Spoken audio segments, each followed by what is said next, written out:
Brought in reserve players to help fill in some of the holes that we just saw there with the 6 players out. How difficult is that to mesh the team? You know, they haven't been at a bunch of practices. They don't know each other like that, but you still got to get on the court and play. They got to adapt. Yeah, it's a great question. And I've talked to Stephanie White about it in that regard, in the fact that one of the things I think is interesting is, unlike the NBA, the WNBA, you're talking fewer teams.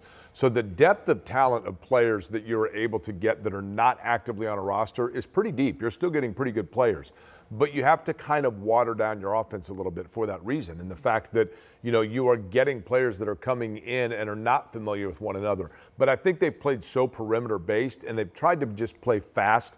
One of the things that Stephanie White pointed out to me is that in today's basketball game, especially with it being more positionless, it's kind of scriptless as well, right? It's just like when the three of us come here on television, right? There's no game plan. You just come on here, you talk, you free flow. And I think to an extent that happens in the WNBA as well, where it is easier than it would have been, say, 3, 5, 7 years ago to airdrop players in because everybody's kind of running the same sets. And then it's just a matter of kind of getting the lingo down.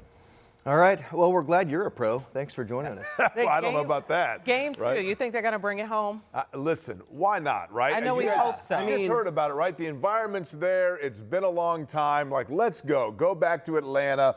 Push all in. Yeah. They split in the evens, in the regular season 2-2 each, but Caitlin Clark was playing in those games. But yeah, why not? Let's get the win and go back to Atlanta. Okay, let's do it then. It's a 3-game series. Let's hope we're back in Atlanta for sure. Sean?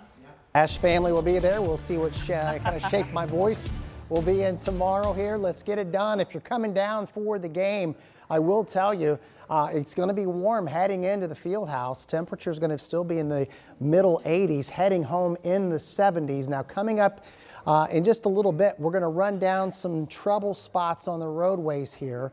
No troubles from the weather. If you like sunshine, you like warm temperatures, you're going to like today for sure this afternoon. Ranging from 89 in Terre Haute, 82 in Richmond, and 85 this hour in Shelbyville. We've got an east to northeast wind that's providing the sunshine and the dry air as well. Dew points in the 40s and 50s.